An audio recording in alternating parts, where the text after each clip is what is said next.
नमस्कार दोस्तों, हम पढ़ रहे थे राजस्थान की प्रमुख सिंचाई परियोजनाएं, जिसमें हमने 11 सिंचाई परियोजनाएं पढ़ ली थी। 12वीं सिंचाई परियोजना जो है वो है गंग नहर परियोजना, जो कि हम अभी पढ़ने वाले हैं। तो हम इसको शुरू करते हैं। शुरू करने से पहले मेरी आपसे विनम्र रिक्वेस्ट है कि यदि आपने चैनल को सब्सक्राइब नहीं किया है तो प्लीज़ पहले चैनल को सब्सक्राइब कर लें और बेल आइकन को क्लिक कर लें, ताकि आने वाली हर वीडियो का नोटिफिकेशन आपको मिल जाए। इससे पहले की जो 11 परियोजनाएं हैं उनकी वीडियो यदि आपको देखनी है तो नीचे डिस्क्रिप्शन बॉक्स में और ऊपर आई बटन में दोनों जगह आपको लिंक मिल जाएगा। आप वहां जाकर के उन वीडियो को भी वॉच कर सकते हैं और मुझे कमेंट करके बता सकते हैं कि आपको ये वीडियो और वो वीडियो कैसी लगी। तो चलिए शुरू करते हैं।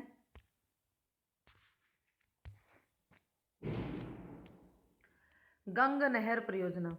गंग नहर परियोजना जो है ये राजस्थान की सबसे पहली परियोजना है या सबसे पहली नहर है। सबसे प्रथम सर्वप्रथम ये जो नहर थी, राजस्थान में जो नहर बनाई गई थी वो गंग नहर ही बनाई गई थी और ये महाराजा गंगा सिंह द्वारा बनाई गई थी। इसीलिए महाराजा गंगा सिंह को गंग नहर का जनक कहा जाता है। किसको कहा जाता है गंग नहर का जनक? गंगा सिंह को। और पंडित जवाहरलाल नेहरू जो थे उन्होंने गंगा सिंह को आधुनिक भारत का भागीरथ कहा था। तो अगर प्रश्न आता है कि भाई आधुनिक भारत का भागीरथ कौन है, तो वो कौन थे? गंगा सिंह थे। या फिर ये पूछा जाए कि आधुनिक भारत का भागीरथ गंगा सिंह को किसने कहा, तो पंडित जवाहरलाल नेहरू ने कहा। गंग नहर का सबसे पहले विचार जो आया था वो 1885 में जो पंजाब के इंजीनियर थे कर्नल डायस, उनके दिमाग में आया था गंग नहर का विचार। फिर लेकिन इसकी जो नींव रखी गई थी वो गंगा सिंह द्वारा रखी गई थी 5 सितंबर 1921 को। 5 सितंबर 1921 को महाराजा गंगा सिंह ने इस गंग नहर की नींव रखी या इसका शिलान्यास किया। तो सबसे पहले इसका विचार किसके दिमाग में आया? इंजीनियर कर्नल टॉयस के दिमाग में ही आया, जो कि पंजाब के थे और 1885 की बात है।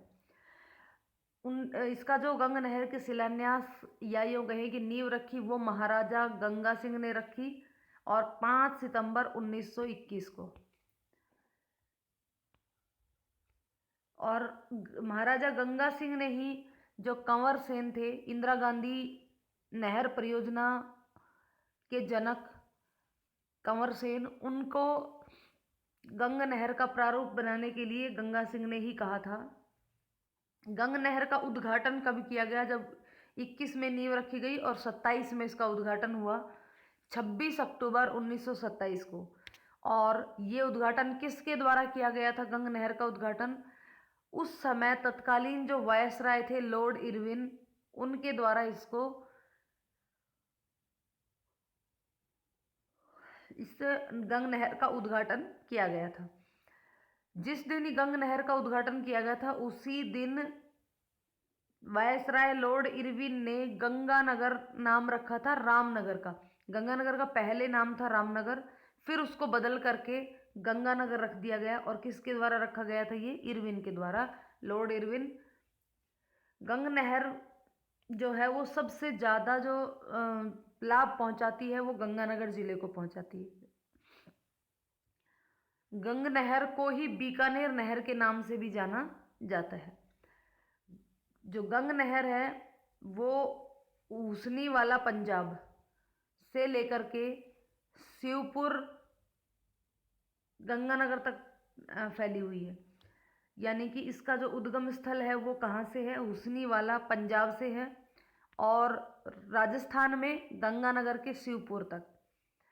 टोटल इस गंग नहर की जो लंबाई है वो 129 किलोमीटर है। 129 किलोमीटर लंबाई है, जिसमें से राजस्थान में केवल 17 किलोमीटर है, बाकी 112 किलोमीटर पंजाब में है। तो राजस्थान में कौन से जिले में है गंग नहर की 17 किलोमीटर लंबाई? गंगानगर जिले में। तो यहाँ पे ये चीज़ हमने देखी। नेक्स्ट, गंग नहर की वितरिकाएं भी हैं। यदि उन सभी वितरिकाओं को मिला दिया जाए तो गंग नहर की जो लंबाई है वो हो जाएगी 1280 किलोमीटर। गंग नहर जो है उसकी 4 शाखाएं हैं। लक्ष्मी नारायण जी, करणी जी, समेजा और लालगढ़। ये 4 शाखाएं हैं इसकी गंग नहर की। देखिए, गंग नहर का शिलान्यास 1921 में किया गया। इसका उद्घाटन 1927 में किया गया। उद्घाटन इरविन के द्वारा किया गया, शिलान्यास जो है वो गंगा सिंह के द्वारा किया गया। इसकी जो गंग नहर की राजस्थान में लंबाई है मात्र 17 किलोमीटर। टोटल लंबाई है 129 किलोमीटर। 112 किलोमीटर पंजाब में है और 17 किलोमीटर राजस्थान में है।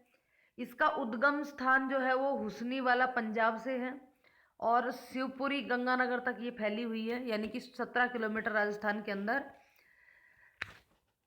गंग नहर में सतलज घाटी समझौता हुआ था, उसके आधार पर पानी आता है। उस समझौते के तहत 4 सितंबर 2020 को ये समझौता हुआ था, सतलज नदी समझौता। ये समझौता किस किस के बीच हुआ था? बीकानेर रियासत, पंजाब और पाकिस्तान के बहावलपुर के मध्य हुआ था 4 सितंबर 1920 को। और इस समझौते के बाद गंग नहर का निर्माण शुरू हुआ था। गंग नहर के साथ साथ गंग नहर लिंक चैनल भी है। ये लिंक चैनल कब बनाया गया? जब गंग नहर में मरम्मत का कार्य शुरू हुआ था 1980 से 84 के मध्य। उस समय इस गंग नहर लिंक चैनल का निर्माण करवाया गया था। और ये लिंक नहर जो है वो लोहागढ़ हरियाणा से लेकर के साधु वाली गंगानगर तक विस्तृत है। लोहागढ़ हरियाणा से लेकर के साधु वाली गंगानगर तक विस्तृत है।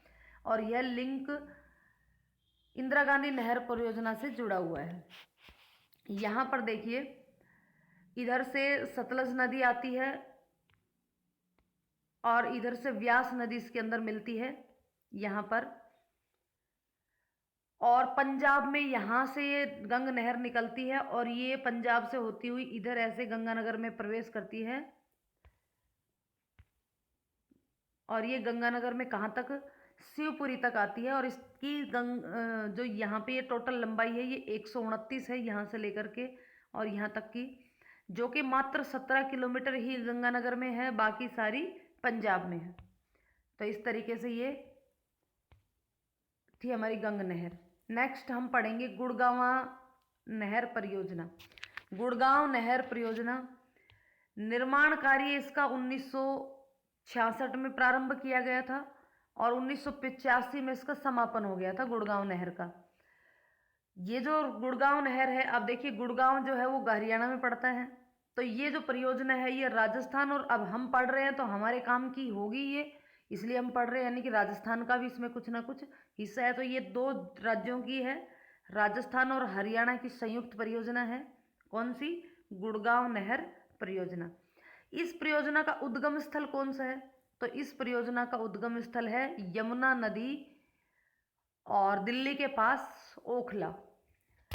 यमुना नदी से लिंक है, ये जुड़ी हुई है। इसका उद्गम स्थल है दिल्ली से ओखला, जो कि यमुना नदी से जुड़ी हुई है। और ये राजस्थान में कहाँ प्रवेश करती है? ये जुरेरा गांव है, कामा जिले का भरतपुर तहसील का जुरेरा गांव है। उस जुरेरा गांव में राजस्थान में प्रवेश करती है। जो गुड़गांव नहर है ये राजस्थान में कहाँ प्रवेश करती है? जुरेरा गांव में, भरतपुर में। और भरतपुर की कुछ तहसीलों को ये जल की आपूर्ति करवाती है, जिसमें है डीग और कामा। क्योंकि कामा तहसील में ये प्रवेश करती है तो कामा और डीग इन 2 तहसीलों में जल की आपूर्ति करवाती है। इस नहर की कुल लंबाई कितनी है? 58 किलोमीटर है। 1966 में इसका कार्य प्रारंभ हुआ था और 85 में इसका कार्य समाप्त हो गया था, यानी कि 85 में बनकर तैयार हो गई थी।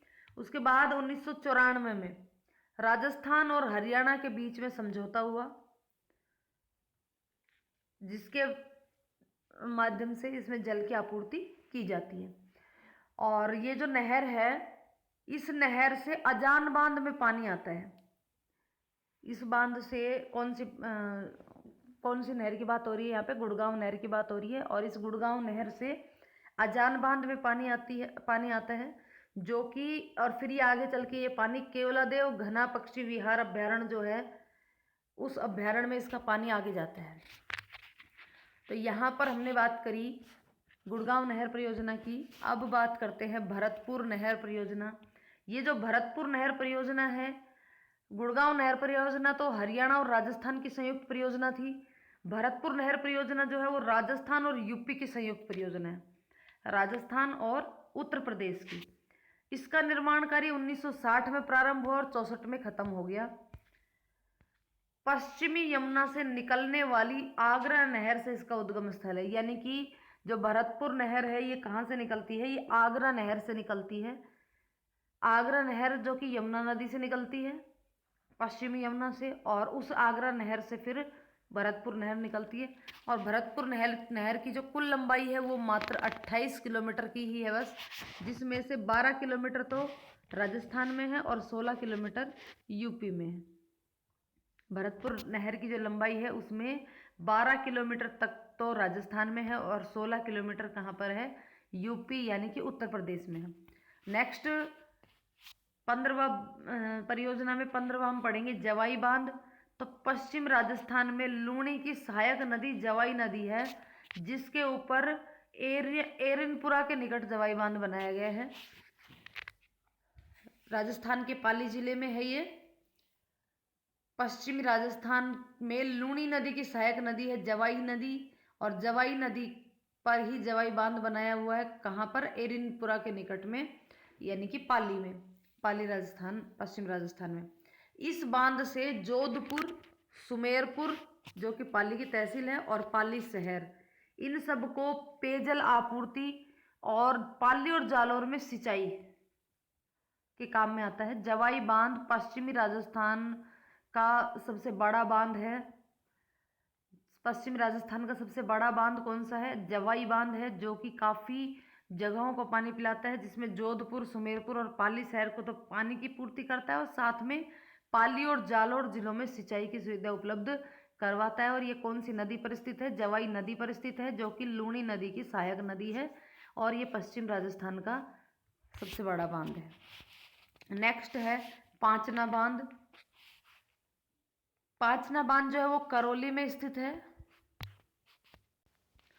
ये जो जवाई बांध है ये पश्चिम राजस्थान का सबसे बड़ा बांध है, और ये इसका निर्माण 1946 में महाराजा उमेद सिंह के द्वारा करवाया गया था।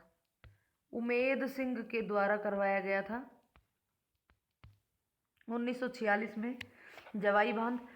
तो और इसमें जो इंजीनियर था वो इंजीनियर एडम था, जिसकी देखरेख में इस बांध का निर्माण करवाया गया था। और इस बांध को मारवाड़ का अमृत सरोवर भी कहते हैं। कौन से बांध को? जवाई बांध को मारवाड़ का अमृत सरोवर भी कहते हैं। अमृत सरोवर,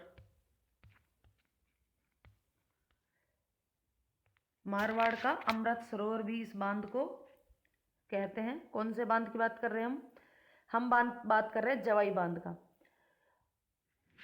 और कौन से जिले में स्थित है? तो ये पाली जिले में स्थित है। चलिए पांचना बांध की बात कर रहे हैं अब हम। पांचना बांध जो है वो कहाँ पर स्थित है? पांचना बांध करौली जिले में स्थित है, और ये जो बांध है ये पूर्णतः मिट्टी द्वारा बनाया गया है, यानी कि मिट्टी से निर्मित बांध है ये। 1955 में अमेरिका से सहयोग प्राप्त करके इस बांध को बनाया गया था। 1955 में अमेरिका के सहयोग से, अमेरिका द्वारा इसमें सहयोग प्राप्त किया गया था। अमेरिका द्वारा सहयोग प्राप्त किया गया था। पूर्णतः मिट्टी से निर्मित बांध है ये। पांचना बांध पूर्णतः मिट्टी से निर्मित बांध है।